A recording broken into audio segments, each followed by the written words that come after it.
Kia ora, good morning and welcome to RNZ's Wellington Mayoral debate. As well as listening to the radio, you can also watch online at rnz.co.nz and also on Freeview Channel 50. Well, Wellington Mayor Celia Wade-Brown, her decision not to stand this year has thrown the whole contest in the capital wide open.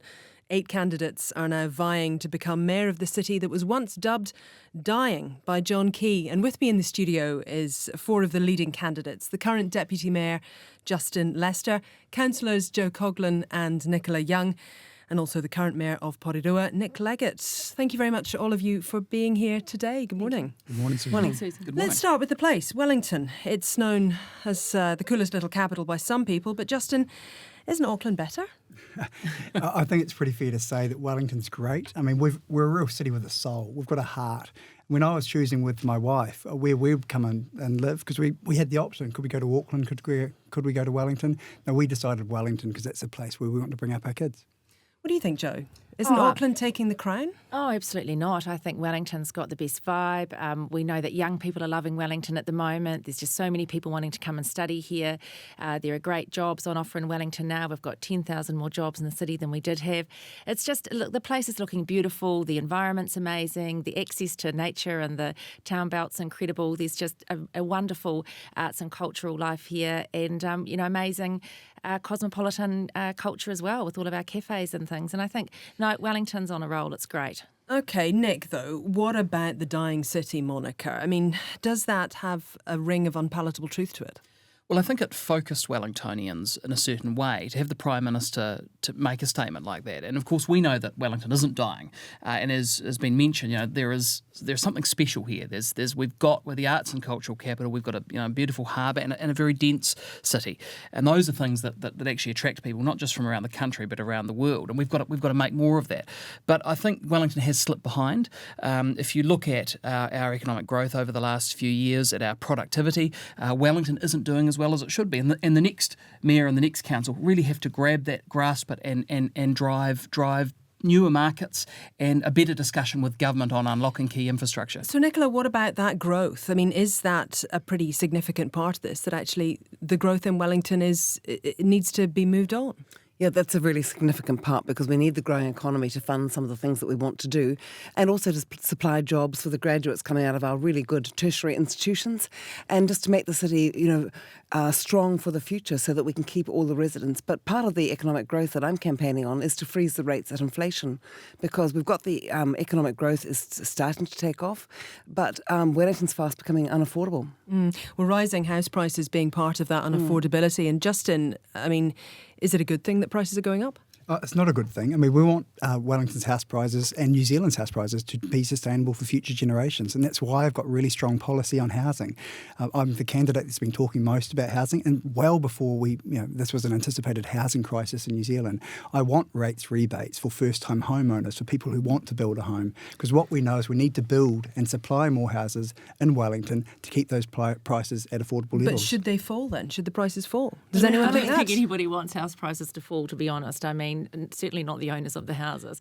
So, I mean, what it's about really is making sure that there's a wide variety of housing available for everybody who wants to live in Wellington. And, we've got to look at our planning and our consenting processes. We've got to look at the types of housing that's here. We've got to look at the mechanisms and where we want this housing: medium density housing, apartments, social housing, special housing areas. Sure. What is the average house price in the city, Nicola? I think it's about 600,000 now. Or 560,000, I think. But 643, 986. And how much has that gone up since last year? 18%. Yeah, 20%. Just actually more than 20% house Auckland. price. But increase. I mean, just 17.7. Susie, it is about supply and it's about affordability. And the council can work really effectively with central government to improve both those things. It's about opening up land and maybe having more medium density around the city in places that the existing communities feel comfortable with. And it's the council using its resource management processes to speed up construction. But really, central government have to take a lead. And what we're seeing nationwide is the government, being too slow on this. And Wellington City Council has to grab their hand and work with them effectively. Nicola, you want to jump in here? I live in high density housing right in the middle of the city, and one of the things we've got to do is make sure that the medium density and high density housing is really attractive. Because if you go to places like Germany or Denmark, really they've been living in apartments for generations. The apartments have courtyards, they have facilities for recycling, all those sort of things. We don't even have a minimum apartment size in Wellington. Okay, So let's just move on to talk a little bit about leadership, because that's a pretty significant part of being the mayor in Wellington. Justin, let's talk to you first. I mean, Celia Wade-Brown, current mayor, has endorsed you. Is that a poison chalice? Celia Mark too.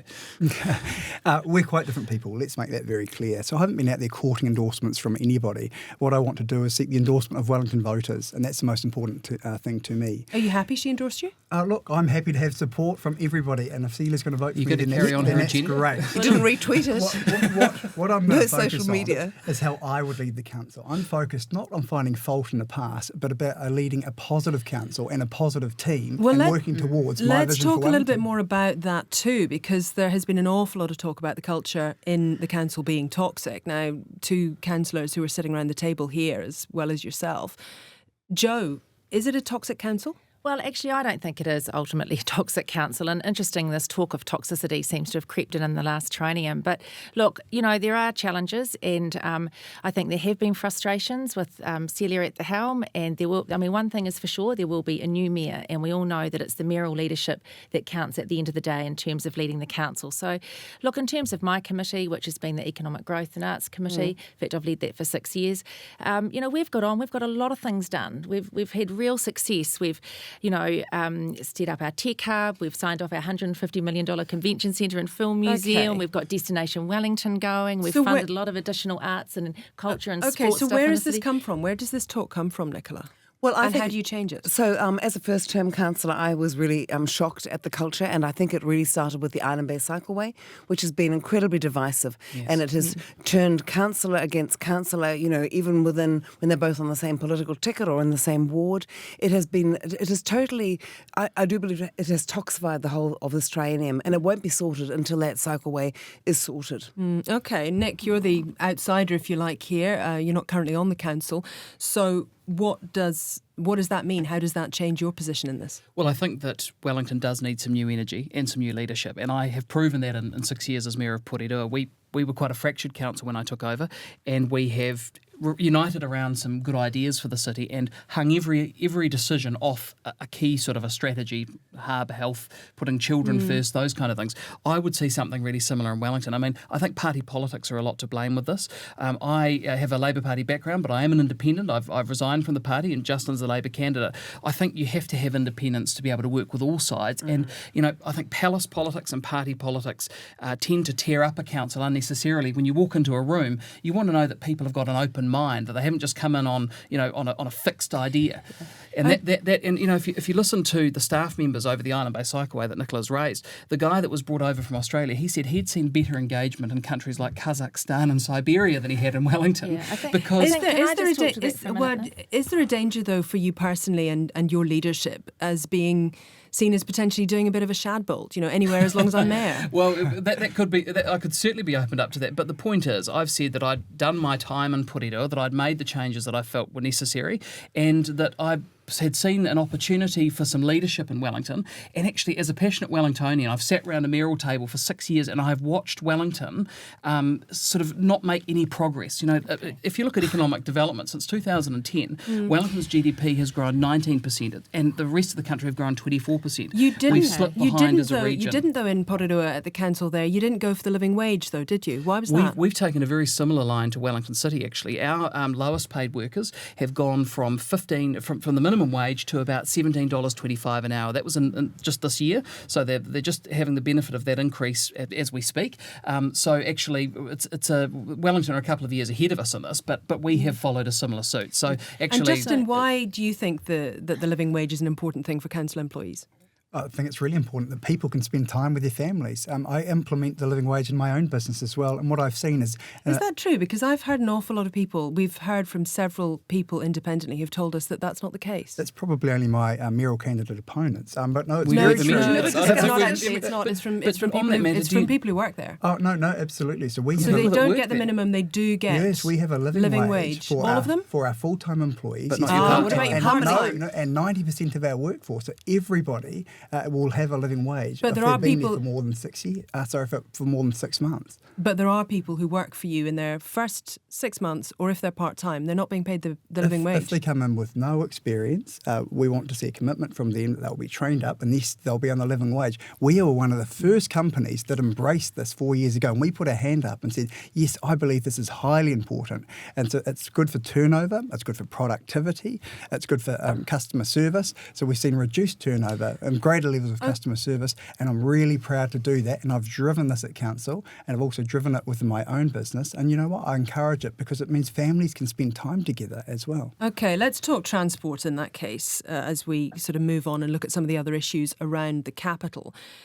A second Mount Vic tunnel, who's for it? Oh, absolutely. And I've gone out certainly. very strongly on that. 60 years overdue. Joe, let's talk to you Look, first on look, this I've one. gone What's the good idea about the I've tunnel? gone out very strongly, not just on the second Mount Vic tunnel, but on the terrace tunnel as well, and four-laning Ruahine Street, and essentially completing the vision really of the Narangata Airport, or the Leggett Airport, which is essentially 4 lanes to the plains.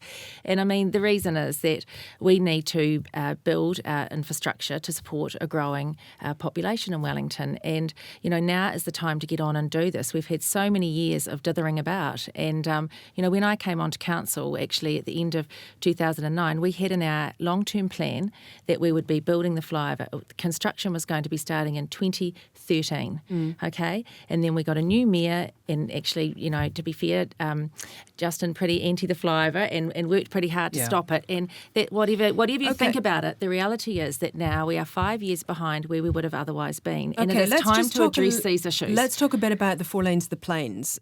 Because firstly, when that's actually part of the regional transport plan, is it a bit disingenuous to be campaigning so hard on that? No, not at all. I mean, we've got to get these things over the line. There's massive processes to go through. We've got to get these projects consented.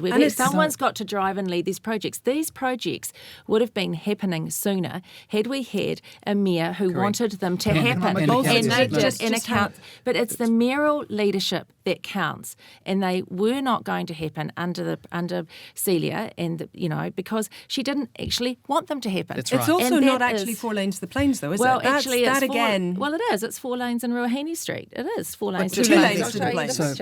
And it's 4 lanes. 2 lanes to the plains and two I away. think you're splitting hairs. I mean, it's 2 down Ghuznee, 2 up Vivian. Everyone can see it's 4 lanes to the plains, and it's definitely not 8.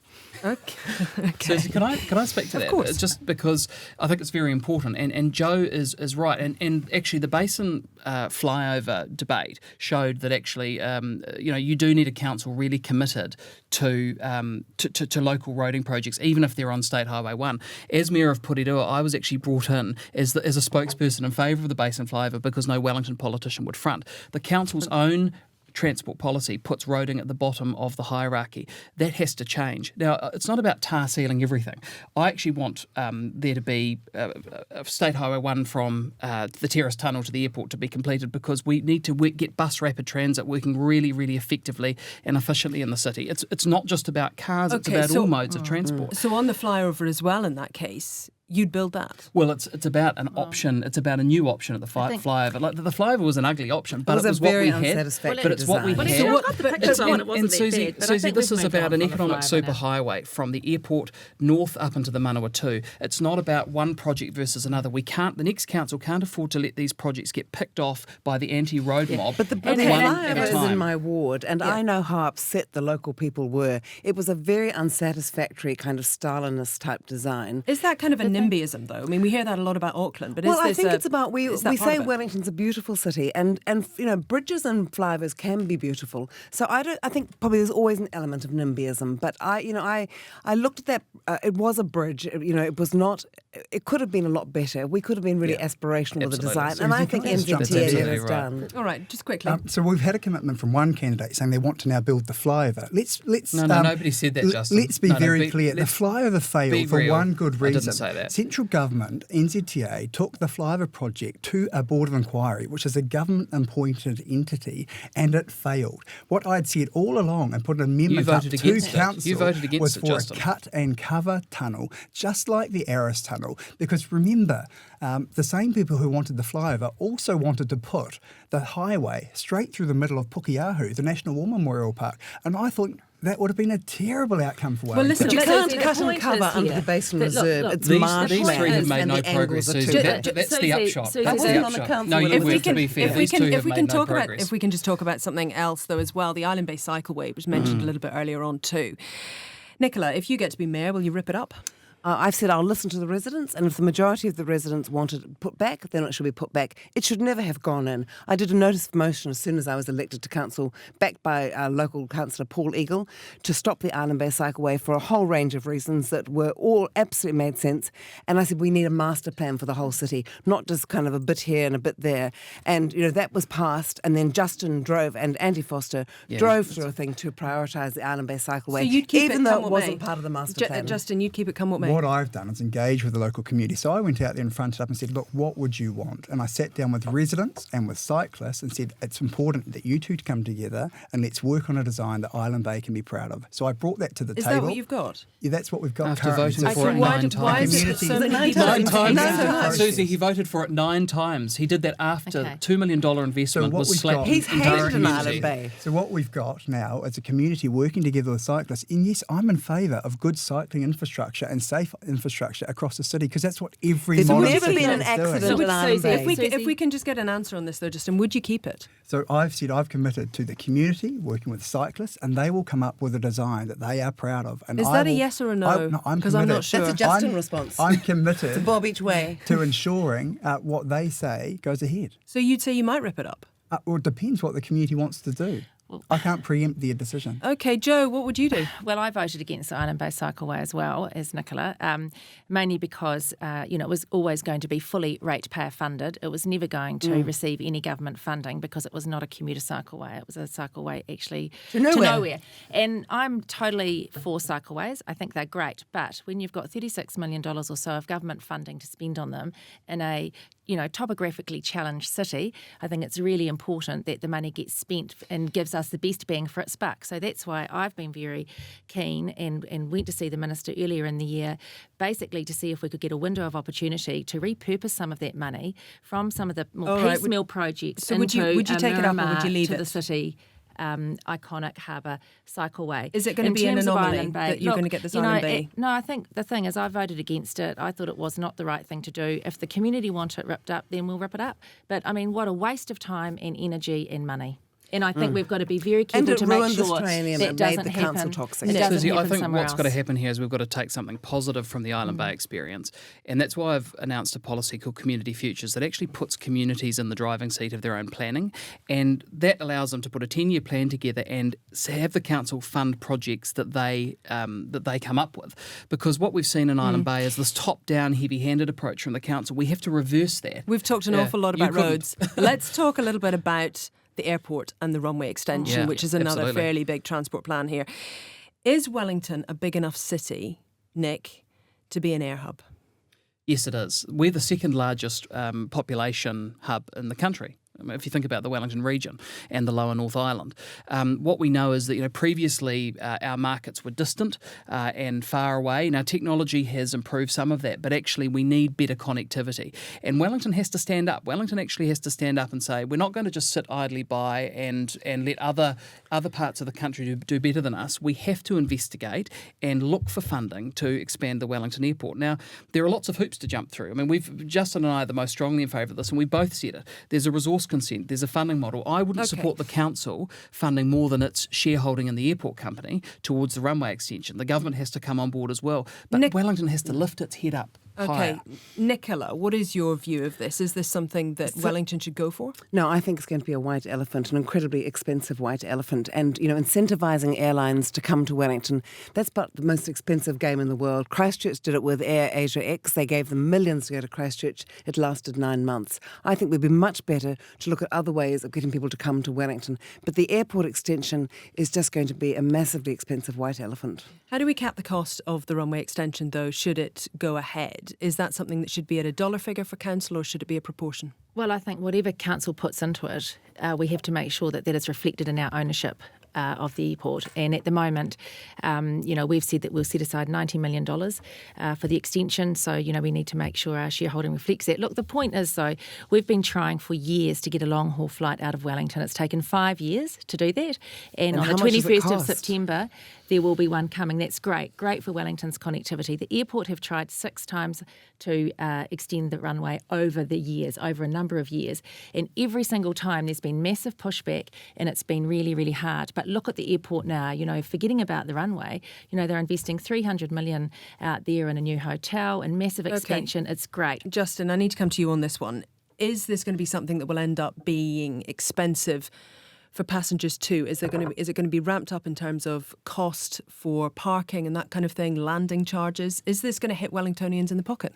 We'll have to see, Susie. We need to go through a process. So in 2010, Prime Minister said... To be fair, that's not a very helpful thing when people are trying to make decisions on this kind of stuff. Can we rule out that this is going to be something that will hit Wellingtonians? No, this won't hit Wellingtonians. So in 2010, the Prime Minister came and said, Wellington's dying and we don't know how to turn it around. My response to that was, let's invest in Wellington. Let's stand up, and that's why we've got projects like the Move Museum, which we've just announced last month. Let's talk about the runway, though, because that's about the runway. That is one of these projects I have brought to the table. I'm the airport portfolio holder, and we said, look, this is about investigating what's good for Wellington for the next 50 years. So 46 years ago, Wellington extended its airport. And at the time, people said, look, we don't think we can afford it. We can just hub out of Auckland. But what we've seen 46 years later is we have 70 flights a week. So I'm looking 50 years out, and I think we need to consider it. Sure, there are some hoops to go through. We've got to worry about the resource consent and whether that will be approved. We want to make sure government will fund it. And is it also going to be future-proofed? It's the lowest point in Wellington. It's right by the sea. No, well, actually, it's 12 metres above sea level. Bring back seaplanes. So we've got to actually, if you drive past, you look over to the airport, and it's 12 metres higher than sea level. So at the current rate of sea level rise, we're talking about 200 years before even possible an inundation. So that's not actually a risk. But that's why we've got the resource consent process to go through, because the Environment Court is best placed to determine whether that project is economically viable and environmentally whether it's sustainable. Okay, let's just talk about rates and the amount of money that Wellingtonians are going to have to put their hand in their pocket for here. Who is willing to stick their hand up and say, yes, I would raise the rates by more than 3%?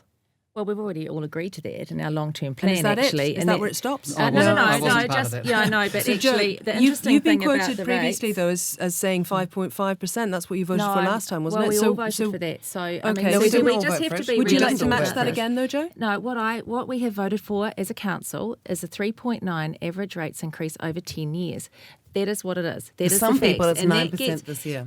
But that is what it is. And in fact, so what would it be for your first year if you were the mayor? Well, I mean, we'll be sticking with the annual plan as it is. So it'll be in and around 4.5, that kind of thing. So the thing is that this is what we've voted for. It's very transparent, and these are the facts. Justin, what would you do? I would like to see rates in and around 2 to 3%. And what you can do is you can actually look at cutting costs as well. Okay. And so I'm the only councillor that has cut costs in the last 3 years. So I've taken money out of the budget. Okay, Nick, where would you put the cap at? I'd see no more than, I wouldn't see introducing a budget anything more than 3%. Residential? And business. And you can actually ask the chief executive, the council can ask the chief executive to look for costs. If you look at Wellington this year, 5.5% average increase for residential. In Puriroa, we asked for the chief executive to find savings. Our increase was 3.3%. So I do have a history of doing that. What would you do? So I've said I'll freeze rates at inflation by focusing on community services, the core role, by cutting waste. We have an enormous amount of waste at council. And of course the Island Bay Cycleway is a prime example. Now look, last but not least, how well do you know Wellington? Now this is going to be a quick fire round. Joe, what is the colour of the bottom bucket on the bucket fountain? The bottom bucket on the bucket fountain. What colour is it? I'm going to go with blue. That's right. Yes! But Justin, what's the colour of the ball at the top? Black, I think. No, it's red. Oh, red. Bad luck. Who's the captain of the Hurricanes, Nicola? I have absolutely no Dane idea. Coles. Dane Coles, that's right. What about... Sport has never been my strength. Well, in that case, who's the captain of the Pulse? I know it's netball. Katrina Brown. No, she's the captain of the Silver Ferns now, actually. Good one. Now, you've talked a lot about how much you like the arts and the festivals that Wellington runs. So, Justin, in that case, who won Burger Wellington at Wellington on a Plate? Burger Wellington this year. Last year was Charlie Noble. Oh, but this year? This year, I'm going to say... I'll go with Charlie Noble again. Apache. It was, that's right. I've And got areas Nick, I do you know know about. who got the beer match, the best burger and beer no, match? I don't. Just reading about it today as well. That was laundry. Finally, how windy is windy? Can anyone name the strongest gust of wind in Wellington that's ever been 210 kilometres an hour? No, No. 252 kilometres an hour. No. Oh, Or 256. Guess again? I don't know. I'm Nicola? glad I wasn't outside at the I time. don't know. Up at the top of Mount 230. Cowcow. 248, and it's been pretty recorded close, twice. Jess. Pretty close, Very yeah. good, very good. Well, look, thank you very much. That just about wraps up our debate for today. With me in the studio have been the candidates Justin Lester, Joe Coughlan, Nick Leggett and Nicola Young. Thank you all very much for your time. Thank you. Thank you, Susie.